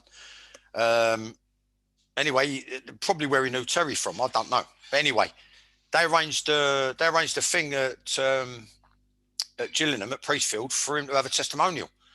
And then everyone said, we just signed Derek Ellis from Charlton. There was a few other new players, and we were treating it like a sort of a pre-season friendly. And so I get the ball off us. So I think it was Dick Tyburn. He turns it out, rolls it back to me. I'll get it out my feet. And he just run at me, Paul Davis, and went whack, just like totally larry at me as I rolled it. I just laid it off, and he went whack. So anyway, me being me, I thought, well, it hurt a bit, but even if it hurt a little bit, I'm not going to show that it hurt. Yeah. You know what I mean? So anyway, I said, come on, just squeeze up a little bit. We walked up, and everyone said in the bath, "Six, what the fuck was that about?" So I told him it went back to years ago. And then Davo, he just took it as like 1-1. 1-1, yeah. Yeah, so and then like a few years later, we got talking again when we used to see each other at games. But the point being, right? A, in answer to your question, yeah, I have done it before. I think I've covered that. And B, what people forget is, like, clubs like that, they don't get success by being nice. No, but you know, Livermore. I mean, not saying they're not frustrated. Lundstrom clearly frustrated. I don't think he signed a new contract. It ain't the right thing to be doing when you're down, struggling to get a point. I mean, Sheffield United have doubled their points tally. They're on 2 points now, and they could have had 3 points. But I agree with you. That's why they lost the game. That's why, even though it was only the football combination, I was on I think I'd had a taste of first team football, or I was on the cusp of first team football, and he that's exactly what he said to me. What you just said. He said, "You've let your team down. You let your teammates down. You've let the club down. You know, we're winning 1-0. Luckily enough, we held on and won it 1-0. But they were all trying to get at me. The Arsenal bench were all trying to get at me as I got sent off. That's how bad it was. Yeah. So you are quite right. Things like that. That's when you've got to keep your discipline. You want people to scrap and battle for every loose ball, but that's when you've got to keep your discipline, even when you're down there and it's not going for you. You need 11 men on the pitch. Yes. Tottenham Leicester, strange result. I was going to ask a question. Might be for you, but it weren't for me. No. Well, I say strange result in the sense that it's a poor result for Spurs. And someone like, you wouldn't have thought Mourinho would allow that to happen. But the question I was going to ask was, is it possible for Mourinho to get his players to play that very ultra defensive, basically 6 at the back, 2 separate sides all season? And are we seeing fractures of that system already when they're at home against teams that should they really be setting up so defensive against? He's a big enough name and he's got enough money, which gives him confidence with his achievements, unbelievable achievements, right? Particularly Porto, have it right. unbelievable achievements in all different countries. So Portugal, Spain, Italy, particularly the Premier League, where we loved him. I've had him in the cab. Lovely guy, very charming, generous tipper. I think he's a big enough name to be able to do it. As in, what he's doing is he's picking a system that is tried and trusted, and if it doesn't work out, the system will highlight Tottenham's deficiencies, right? And they've got too many players in key areas who are just not up to the task. Yeah. Two of the mistakes were possibly Spurs' weak links. Two of the goals. Well, are his hands tied and he's got to play him? Because I remember him saying about Uriah, the problem is when I see you go for a ball in the box, I'm always frightened you're going to give a penalty away. And so it transpired, because I actually put on Twitter as I saw it on Match of the Day too. I said, "Well, it's like an under-12 trial game." You know what I mean? The geezer's over anxious, over keen to impress, and he's trying to smash through a body to get to the ball. I mean, what is going on? What's going through his mind? I mean, the geezer, he's built like an Olympic sprinter / boxing cruiserweight, right? So physically he's capable. So you ain't going to do him for pace. Someone like me, I'll be looking to trying to nick the first ball, or just let him have it, because I might have got done for pace. But what you do there, Joe, you get touch tight gently. You don't shove him in the back. I'm talking about when you're coaching kids in a grid, what you do, the first key is to get low and touch tight, and then he's on the corner of the penalty area, just shepherd him away from goal. And it's like what I said earlier. If you make him pass the ball back, or you make him pass the ball sideways, you've done a great job for the team. You've done a great job for the goalkeeper. You've done a great job for your co-defenders and anyone behind you. What's you got to go smashing through him there for? It's an abomination, isn't it? And your weak league always gets found out. It's fucking embarrassing. It's embarrassing, especially that level. And I seriously mean embarrassing for that level. And you're probably getting a true reflection of where Spurs are at. Yeah. They've got too many. I've been saying it for 3 years with regards to the other centre backs. They've all got old together. They're off the pace. He's brought in a bit of pace and power, but unfortunately, the pace and power, they've got the brains of a rocking horse. Yeah, wouldn't disagree with that. The football IQ of a dead goldfish. Yeah. Next game was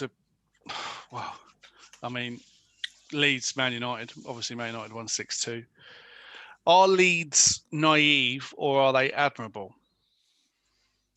I think they're admirable, because he's basically trying to make the best of what he's got. I think what he's going to do, quite rightly, it's like a bit of I know it's a podcast and thing, right? And I've got to start. I really and truly, it's probably too late for me, the age I am. But he's got a bit of a fuck off attitude. Do you know what I mean? We're going to go for it, and basically this is how we're going to play. Do as you're told.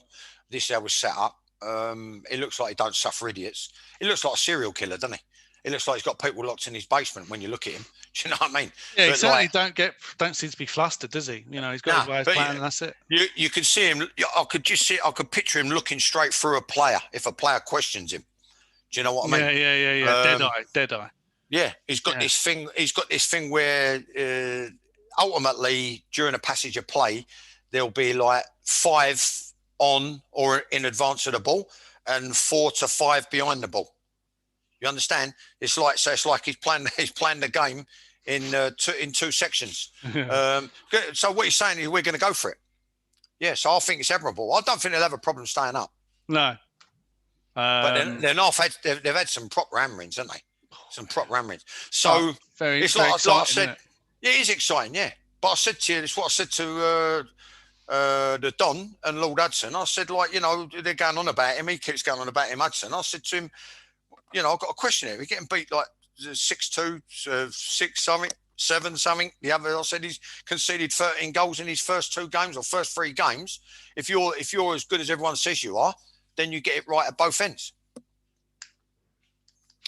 If you were promoted into the Premier League, would you keep it? Would you be a Sean Dyche, or would you be? I know it's a sort of hard question to answer because it depends on the players, but just as a theoretical point of view, an ethos point of view, would you be a Sean Dyche, or would you be a Bielsa? Right. Go for it, or try and keep it tight. I'm going to answer this as quick as I can a couple of ways. One, someone asked me this question earlier on about things. I said there's 2 ways you can consider, right? You can either pick a system to suit your players at your disposal, or with the backing of the boardroom and the money brokers within the club, you can buy the players to fit in with your ideology. But then, in brackets, hope that it works, right? Because there's no guarantees with players, right? So I would say that I'll quite possibly be on the conservative side, and I would try and grind out results. Keep it tight. Try and keep it tight and build in layers. Yeah. Okay, cool. That's fair enough. We sort of touched this West Brom. Maybe just Allardyce is the kind of key question. I know he was managing it in your era, wasn't he? Did you played against him as a manager? Have you played against him as a footballer? Know him? Well, he was. He came to Millwall as I left. Right. Strictly speaking, I should have been kept on and played at the back with either him or Davy Martin. There was no real need to buy him. So then my next, it's low down in the grand scheme of things. It's not really important, but it was important to me. My next thing was when I went to Gillingham was to finish above Millwall, which we did. We just missed out on promotion. I think Millwall finished about 9th, 10th or 11th after a massive outlay by someone who turned up and never had a fucking clue about English football, and particularly Millwall, and particularly third division football. That was Peter Anderson. And then he totally contradicted everything that he said, which was like about too many people at the club coming in the twilight of their careers, and he brings in 2 people in the twilight of their careers who just happen to be mates of his. But that's another story. Then I come up against him in actual facts, the infamous part in the company at half time with Terry Alwood. That was the game. He was manager of Blackpool, and we was losing 1-0. And he was very, very. I'll tell you what he is. He's very, very cold and pragmatic. Yeah, it's about. So would you say he's the opposite to you then? Well, yeah, because he's obviously survived. He's obviously survived in the game. Look, Joe, let me tell you something. There's people who get results. There's people who don't get results. There's people who teach the game. There's people who teach the game and get results.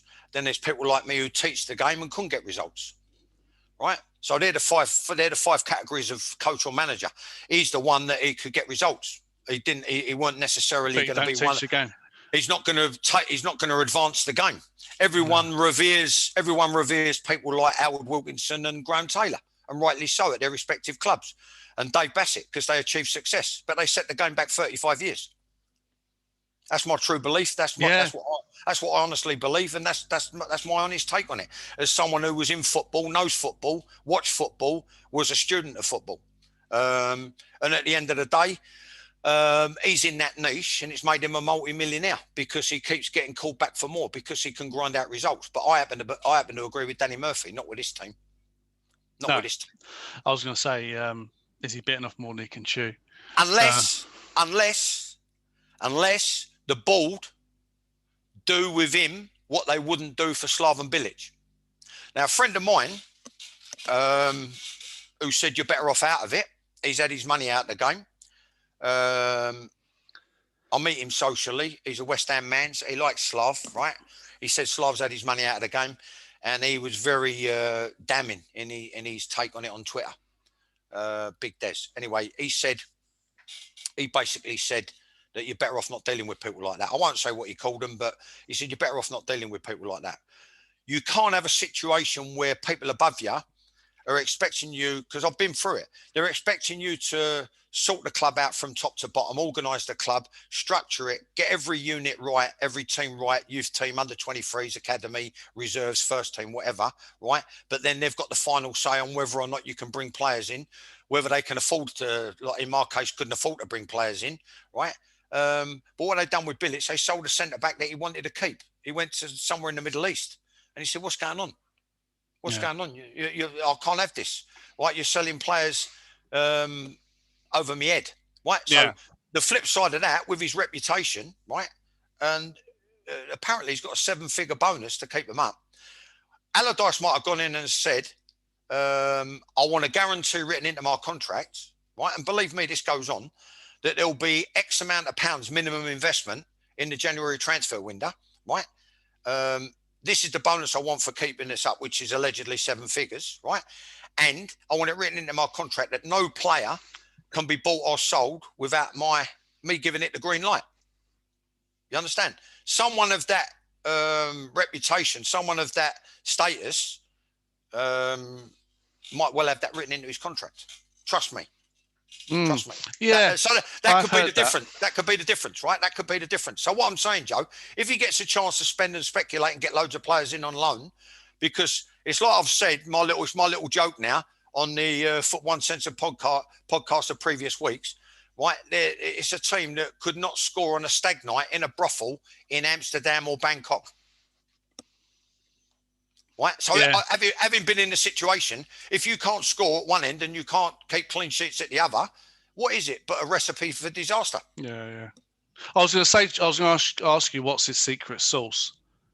But is it, essentially that he's clever with his, clauses in a contract and is able to dig himself out. He gets given the tools to dig himself out, or do you think he has some kind of blueprint that's unique and he's worth his money because of that, because he cracks a code that not many other managers can? Well, he'll play percentage. He'll play percentage football, and if people don't play percentage football, when they lace a pair of boots on and he picks them, if they don't play, let me tell you something. If they don't play the way that he's set down, they'll be taken off. And they might even get traded out. He'll see it in training. It won't even get to the stage where he has to see it in games. If he can see in training anyone that don't buy into it, quite rightly, they'll be out of the club, or they won't be included in the first team squad. Right? So I remember by numbers. Yeah. I remember we played against them. He started 4-3-3, and then they scored a goal, and he retreated for 70 minutes to 4-5-1. Yeah, that was fucking Blackpool. So imagine what it's like in the Premier League. Yeah, we lost. Yeah. It was 1-0 at half time. I caned Terry Howard, who got shredded, and he wasn't listening to stuff, and he got shredded by the winger, and he wasn't listening to instructions with regards to, after he's finished defending, about making up the numbers with regards to becoming an extra player in midfield and pushing the winger on. And he used to have the winger making angled runs, so to play off of the front man. So in effect, what would happen is, Terry would be, or should have been, somewhere between left back and left wing, right? Which was the shape we were meant to end up in, where he never had the athleticism or the energy to do it. Plus, he was getting shredded going the other way. Plus, he put on £8 in 11 days or £11 in 8 days. So I fucking sacked him. But he was on a weekly contract. And Sam come in the dressing room after, and he said, "What's happened at the club?" So he was going like this, right? He went like this. Asked a question. He went like this with a bottle of Budweiser. When I told him the answer, he went, "Sits, we're nothing more than mortgage managers in the lower divisions. All we are is mortgage managers." He said, and I thought I had problems. He said, "Now I've listened to you." He went, "Fucking hell, all the best." Yeah. And then I took the top off another bud and gave it to him. He had a couple. We had a chat, and then we shook hands and he went. Yeah. So if he's pragmatic at that level, what do you think he's going to be like in the Premier League? Can I ask you a quick question, actually? I presume, hopefully it's not too boring a question, but you said you can bring your dinner. Is that a stock phrase, or was that just something that came into your head? Have you used that one before? Because I've never heard that before. Nah, it was me taking something to the nth degree and being a fucking idiot and not knowing the audience and going off piste and going off point and going off tangent and losing my temper and the red mist descending. Under Peter Eustace, I mean, I'd seen it. I didn't need him to tell me. Under Peter Eustace, I said to him, I saw him hit 2 players. I saw him hit one, and then when I asked the other one, he said, "Yeah, he did. He chinned me at Simon something. I forgot his name." Oh, so he was a bit of a hothead anyway. Yeah, they got him from West Ham, and then Kevin Austin, who is a credit to his family, who was one of the loveliest, most dignified, humble human beings you could ever wish to meet. And I mean, if you saw him, what a physique he had, this guy. Fantastic athlete, good left back from non-league. And he fucking smacked him round the mouth, round the face at Cambridge when I think it was 2-0 down at half time. I travelled because he wanted me to support Darren Purse, who was making his first team debut at 17. And he asked me, you've had the kid since he was 13, taught him everything you know. Will he or won't he cut it? I said, he'll cut it. He won't let you down. I said, and he went on, I think he had £4 million moves as a centre-back. Mm-hmm. The worst move was for Leighton Orient to Oxford for 75 grand. Barry Earns meant to be a businessman. Sold him for 75 grand. He had £4 million moves. Yeah, but we got 30% of the sell on. So I said, so hold on a minute. He's going to a club who've paid you 75 grand, right? All he's cost them is his wages, and you're taking 30% of £1 million. So you end up net altogether £1 million player with 375 grand, and a club who's had nothing to do with his development and contributed nothing other than a bit of wages have walked away with 625 grand. So how's that good business? So it's another thing that give them the him and Goodall. You know what I mean? Yeah. But anyway, they must have had their own agenda. But yeah, I mean, I'm looking at it. I'm thinking to myself. Eustace said to me, "Sometimes it's what you got to do. You got to ramp up the drama. You got to give it your best, Laurence Olivier, to drive a point home." Right. So me being an idiot, I'm watching a film and I see this thing on a film, Robert Duvall. I modified the dialogue and I come out with that claptrap that'll cost me my career. Oh dear. Yeah. Well, it's I don't know, John. It's what can we say? Well, I'll tell you what we can say. Someone said it on Twitter. Here it is. You've got John Sitton, been out the game for 25 years. Well, the professional game. I ain't been out the game, but I've been out the professional game. I've been scout. I've worked for the Press Association. I've had 4 non-league jobs. So I haven't been completely out the game. But they said, here's John Sitton, who's been out the game for a rant on telly. And then West Bromwich Albion have appointed a manager who was willing to take a bribe as England boss. That's the duplicity and hypocrisy. Yeah, it's a fantastic point. And he was the opposite manager when you had that rant. He was involved in that game. Yeah, so it's funny. Isn't that is the circle right there, isn't it? There's very eerie symmetry to it, isn't there? Yeah, bloody hell. Yeah. God, oh dear. It's like sliding doors. You know the film, where it's one goes one way, another goes the other. Yeah. But anyway. But having said that, I've got to look on the plus side. On the bright side, yeah. Yeah, it saved me marriage. Yeah. No, exactly. Everything happens for a reason. You got to think that. Last couple of games, very, very quickly. Burnley, Wolverhampton, Wanderers. Burnley got their first win of the season, potentially. Or certainly, big result for Burnley. They're out the bottom 3. Wolves struggling without Jimenez. But the question I wanted to ask you was, which team's a better advert for the Premier League? Burnley or Wolves? Well, I'm biased, aren't I? I'm biased towards a team. I think I'm right in saying, by and large, I can't really think of anybody. I'm biased towards a team full of English players with an English boss in the English league, who I want to do well. But the better advert for the worldwide product is obviously Wolves. Fair enough. Good answer.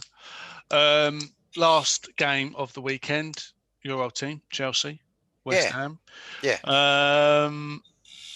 Funny game, really. I think the result flattered Chelsea. But it seemed like, well, we've been, I know you've been praising Frank quite a lot, certainly in the early podcasts. Went through a bit of a blip, but they seem to be coming out the end of it. How well do you think he's done as a manager, and how well do you think they'll do this season as a sort of general thing? And I guess at some point on the West Ham thing, Moyes, the run had to come to an end at some point because they're not good enough to keep winning every week. But yeah, just that question on Frank and the rest of the season. I think it's a continuum of last year, Joe. I think he did magnificent. I mean, a really fantastic start with regards to getting Champions League football in his first season and getting to the FA Cup final. Although, under normal circumstances, knowing the mentality of having been at the club, it's something they would expect to win. So unfortunately, they lost to the Arsenal, right? But it was always like the new manager bounce under Arteta. It was always going to be 50-50 anyway, more than 50-50, 60-40. He lost to Arsenal, not the Arsenal. Yeah. See, that's me being 12 again. Yeah. Man, come on, son, we're going over the Arsenal. Are we, Dad? Yeah. Them days are long gone. Yeah. I think it's been a continuum of last year. I think he's handled the press really well. I think I admire the fact that he bristled slightly at a few questions. He was defiant. He was truculent with his answers, saying we're trying to integrate 6 new players, which he seems to have done. A bit of a blip at Everton. I thought they quite possibly had the better of the game, but I think Everton were defended well on the day and were very, very compact and raised their game because it was Chelsea slightly. Bit patronising, but I just think what I'm looking at, when you see from week to week teams, week to week, you think, why can't they turn it on like that and play like that every week? Why can't they get in like they've got in Chelsea's faces, like they've retreated and conceded the ball and been a fantastic, compact, 3 units, right? Say from 10 yards outside their box or even slightly inside their box up to the halfway line, a really hard team to break down. Why can't they be like that every week, right? Well, it's because like they turn it on for the big occasion against the bigger teams and raise their game. That's why. So that's a form of cheating, right? But going back to Frank, disregarding his I think it's the full package. Disregarding his early misdemeanors, which I haven't forgotten because from a selfish viewpoint, when I rehashed the hypocrisy in football, I could talk about Jody Morris at the Wellington Club with John Terry. I could talk about Frank Lampard in Iron Apple, but that's going out of my way to be churlish and maybe a little bit vindictive, right? He's matured a lot. He's a very capable, highly intelligent guy. He's the club's record goal scorer. I think he's a playing legend, so he's been given the benefit of doubt during any blip, which helps, right? And then now what I would say is this. It's out of Chelsea, Manchester City, who are coming to the ball nicely, don't look at their current position, and Liverpool for the title. If you finish above Liverpool, you win it, quite frankly, right? Yeah. So I'm not really, it's not breaking news. It's not anything like that. It's not bionuclear physics I'm giving you, right? But what I will say, if I hear Don come out with borderline crap about Eddie Howe being next England manager, for me, right, it's got to be either Frank or Gerrard. Well, that's eerie because I was going to ask you. I was going to throw Parker in the mix, but I love Parker. If Parker keeps Fulham up, who will be the next? Who should be the next England manager out of those 3? Gerrard, Lampard, or him? Well, he's got that. I love Parker. I love Parker. Yeah, he's probably more reincarnated to me. Well, him and Frank have both got that safe suburban accent. It doesn't sound particularly Cockney, even though they both are like Londoners. Once upon a time, they spoke like me, but they've moved away from that, and they pronounce the TH how it should be pronounced. You know what I mean? Not like an F. So they've got that safe, that like I do. So they've got that safe suburban accent, and they've got the image. They've got a clean cut image, and they're both achievers. Yeah, but me, I'd throw Gerrard and Lampard. Yeah, and I think they're the front runners, Lampard and Gerrard. I can't see anybody else. Well, but I'll tell you what I've picked up is I'm still willing to sit down and talk to people for the right money.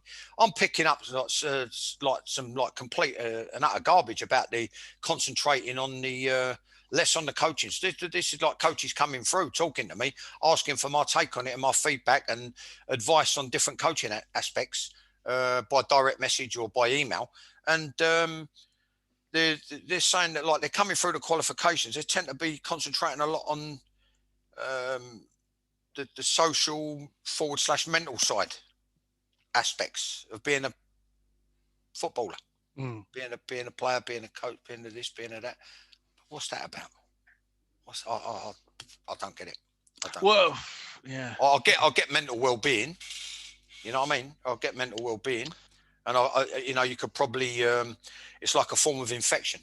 You know, when like Eddie McCready bought in flip-flops and dressing gowns, everyone was like, well, what's this about? Everyone thought there was a rock star or a film star. It was about feel-good factor. But Eddie Mack, like 30 years ahead of his time, was all about doing the right thing, which he picked up the thread when he come over here, the myth that is Arsene Wenger. If your body's fighting infection, then you're not 100% fit. Yeah. Right? Does that make sense? That's yeah. Right. So it's the same. It's the same. I can see it, but at the same time, I don't think it should detract from what's being done on the training field. I could see that because, if there's no mental well-being and there's a mental block or whatever, I could see that as being part of like a sort of a virus, like a verruca on your foot. If there's a 3% issue, in your nut, it detracts from the 100%. So I get it slightly, but I still maintain it's about coaching. This is possibly a facetious question, so feel free to shoot me down in flames. But given your experience from being a joint manager, could Lampard and Gerrard finally work together, which they couldn't do on the pitch, and be a joint manager? And do you think joint managers could work? Because I think club football, the Roy Hodgson Julio thing obviously didn't work. Could it work more? Is it more likely to work in international football? Or is it just basically a non-starter? I've always maintained it. I have this ongoing row with Alan, don't I? Alan Hudson. He's got why the manager is the one that brings it all together. So why do all these clubs, even lower division clubs, like one of my ex-clubs, why do they have technical directors and directors of football? You know what I mean? If you're going to, someone asked me what my take on being a director of football is, and I said, well, it depends on the circumstances and what's in his remit. You know what I mean? He was a Leyton Orient supporter. I'm not going to volunteer information to Leyton Orient. Do you know what I mean? I know what I think it should be. Yeah. I know how I would do it, and I could help you how to do it, but it might not necessarily be how I would do it. You understand? You know, so in answer to your question, he's got. I think more and more as we go along, I think a manager's position is becoming more and more redundant. I happen to believe quite strongly that a football club can't do without a coach, but it can do without a manager. Yeah, because I mean, England didn't originally. I'm not saying this is, you know, going off topic, but originally was picked by committee. Yeah. Rugby was up until not that long ago. The cricket still is, I think. Yeah, I just think we've got almost an embarrassment of decent, good young coaches in England, and obviously we went down the foreign route with Capello and Sven and all that, and that never bode. We didn't do anything, and yet we had probably we had the golden generation and all that. Yeah. But one good thing about that golden generation is it does seem to be producing some decent coaches and managers that almost seems remiss to only have one. Yeah, you know, helping England out. Anyway. Yeah, I'll make you right. What it is, it's about, when I look back at them people, it's about them or their agents being good salesmen. You know what I mean? Because they did absolutely fuck all for our national game, and the same again for the side. Yeah. And they don't start pointing at Ericsson getting to the quarterfinal and all that. I'm not interested. You know what I mean? Because you knew, and the greatest minds we've ever had, they've been shat on from a great height, and they've been expected to say thank you for the hat. Right? That's Clough, Allison, who Allison mentored, Venables, and Hoddle. For me, they've been the four greatest football minds we've had, who should have been in and around the England scene for a long time. And they weren't. All right. Glenn started talking outside of his remit. They set a trap for him. And like me, he put his foot in it. Right. And he started talking about stuff outside of his remit. I think what it is, I spent time with him in rehabilitation. And when he come back with an infected knee from Monaco, right, at Leyton Orient, I was coming back from a ruptured Achilles. I spent a lot of time with him in the medical room and in the mini gym at Leyton Orient, adjacent to the medical room. He's a very deep man, and he's one of them. You've got to get to know him before you can even begin to understand him.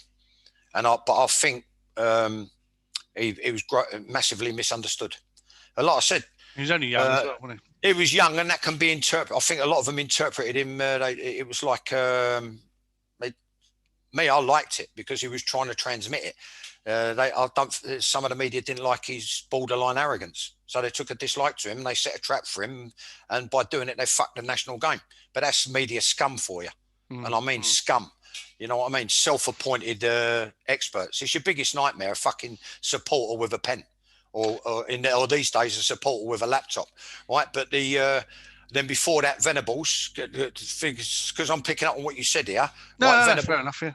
Venables got hung out to dry because of his so-called, in inverted commas, off-field business activities, right? Yeah.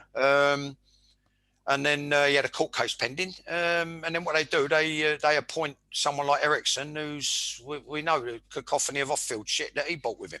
Yeah. You know what I mean? Yeah. Fucking a bird who he nicked from a director at Lazio. And to win the league, he sent them skint. They never took them 10 years to recover. Then he's got a fucking mistress for the bird, and then a mistress for the mistress. And I even know the hotel where he was carrying on. Right, good luck to him. Listen, good luck to him. He was a single guy. Good luck to him. But don't then drag the fucking England blazer through the mud by touting yourself for 4 league jobs and get caught by the fake shake. Do you know what I mean? Embarrassing. Anyway. All right, John. Well, let's leave it there. I think we've had a good stint there. Really interesting stuff, actually. I thought, talking about your, experiences, as well as just going over the games, but more particularly on that, I thought it was really good. Rather selfishly and rather arrogantly, right? It's all gone to waste for the last 25 years. I wouldn't say it's selfish or arrogant at all. And, I think that's the good thing about this. It gets out in the open, and next few weeks, next few months, someone will listen to it, John. They will. Yeah. They will. Yeah. What never can you say? Never. Never say never. Never say. Yeah. Now, what can you say? All I could do is make the promise that it's like the thing with people. I mean, there's so many people. I can't thank them enough. I told you before, my followers, they're different class. They're not 250,000, they're 13,000 strong, right? Yeah. But they're funny, they're humorous, they get me. And above all else, they're supportive. Yeah. They've got my back, right? They've seen this thing with Paddy Power again at the weekend. He used when Leeds went 3-0 down.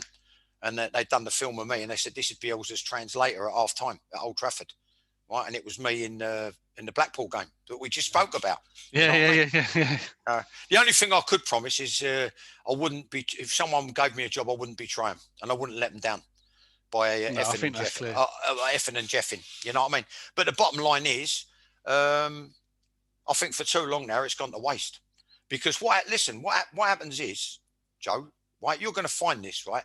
Compared to me, you're a much younger man, right? When you come away from something, right? There's times when it brings, believe it or not, more clarity. I don't know if that makes sense. Sometimes you're so light, you're looking at it like this. You're right in here, you're looking at it like this. You're so close, and you can't see what's in front of you.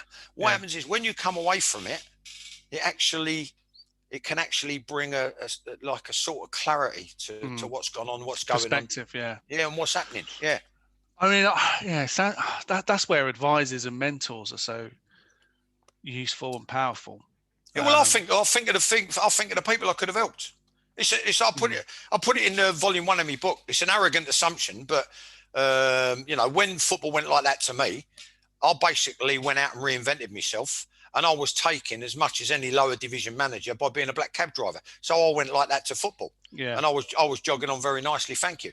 You know what I mean? But now it's different. I just think to myself, like, there's certain things that have gone to waste. And I've arrogantly assumed in my book that, like, if it was one player or one team or one coach or one manager or one club, I could have helped them. You know what I mean? It's a shame. But there we are. Well, we just keep plugging away, John. Listen, there's bigger names than me that have had the same happen to them. Much bigger names than me. Much bigger names. Much bigger names. You know what I mean? So who am I? But at the end of the day, what I'm saying is it can't keep happening. And then when you see people got by on a bit of spiel, you know, that's what they become a cross between a politician and a salesman.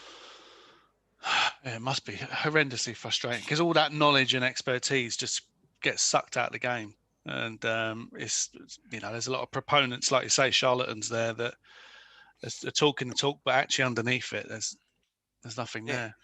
You know what? What's that doing for the game? Oh, this is my point. And my thing was, you know what I was going to do? I was even going to swallow a massive, actually a whole dish of humble pie to myself. I was actually going to apply to go on courses at the FA, but I can't afford them. Why would I give $5,500 to go and see something that's should be basically reinvented, revamped, refurbished? A lot of stuff that I already know is going to be regurgitated. Then throw into the mix stuff that like just absolutely it gets my nut rather than mends my nut with regards to all this mental health and social aspect. You know what I mean? Yeah. Yeah, so it's a waste of, for me, it's a waste of $5,500. Especially, I mean, I'd have started out by taking me prelim again, and then maybe gone on to the full badge, and then I hear these people, oh yeah, he's a thing, you A for pro or something like that. Well, I was in the inaugural group in '97, very quickly for the listeners, and it was a conversion, and they basically already done it, regurgitated stuff you already knew, and then threw in workshops, and then you had like you had someone who held a full license. He's got to act as a manager, and then someone else sitting in front of him acting as a player. And how would you solve this problem? And I said, like, what the fuck? What's this? It's like an episode of EastEnders. Do you understand? Doing acting workshops. Can you believe it? Acting workshops. Workshops on a coaching course. I mean, I'm coming across like a borderline lunatic, but it's because I feel passionately about it. I want listen, I don't want. Harry Bassett was there, right? And he was good entertainment, but I don't want entertainment. If I want entertainment, I go home, I watch fucking Strictly, or I watch X Factor. You understand? Yeah. What I want is I want someone to teach me something, right? So I'm not going to say it on camera. I want money for it. I'm not going to say it on camera. I want money, but sticking to what I was saying. What is a friend of mine, Neil Banfield, doing, acting as a manager, and he's got someone in front like Bob Hazel or someone, whoever it was, who was on the course. They're acting as a player. Okay, we're going to give you a scenario. This player's coming to you with a couple of problems. Right, over to you. It's a role play exercise. Role play, yeah, excellent. That's it. That's it, what it was. Role play. What's a load of complete and that's a load of bollocks. So now you've got a whole lecture theatre of people literally laughing and howling. And you've got the guy in front of Neil taking the piss. He's saying, "Yeah, I wonder if you could help me, Gaffer." I don't know what. Gaffer, first things first. Don't call me Gaffer. This is what he's saying to Neil, right? I'm laughing. Everyone's laughing their heads off. And even Neil's struggling to keep straight. I need you to help me, Gaffer. I need your advice. Okay, so he's gone like this. So he's acting as the manager, Neil Bann. Okay, what's your problem? Whoever it was, Bob Hazel now, he's there taking the piss like you wouldn't believe. The player on the other side, he says, well, I don't know what to say to my wife. Well, what problems you got that you feel you need to say? Well, he said, I've got a drug problem. Okay, we can help you. So Neil butts in, we can help you with that. I've got socially transmitted disease. He said, and I don't know how to explain it to my wife, and I've got my girlfriend pregnant. So my mistress pregnant, right? So, and this is the role play, right? And I'm thinking to myself, oh my God, I want to see sessions from someone who's brilliant at defensive strategy. On how to be a libero or something. Yeah. And I'm getting this anyway. Yeah. All right, we'll leave it there, John. As always, follow us, listeners. Message in, comment, like, follow us, share what we're doing. It'll go out on the usual social media channels. This will go onto YouTube, which we will obviously retweet on the Football Uncensored handle on Twitter and Facebook. So yeah, please let us know what you think. And we'll probably see you next week, I imagine, John. Yeah, Joe, just let me, on behalf of, like, obviously myself and yourself, and then there's Don and Alan, because we haven't been able to turn up, Assam and all that, the gang down at the Grosvenor on Arrington Gardens. Just wish everyone, particularly our subscribers, Merry Christmas. Well said. To you and all your families, and above all else, a healthy, happy New Year. And then hopefully everyone will be back together. Let's hope 2021 is a much better year than this disaster that was 2020. Oh. And let's hope everyone can at least try and enjoy Christmas, and let's go for it next year. Yeah. All the best. Cheers, mate.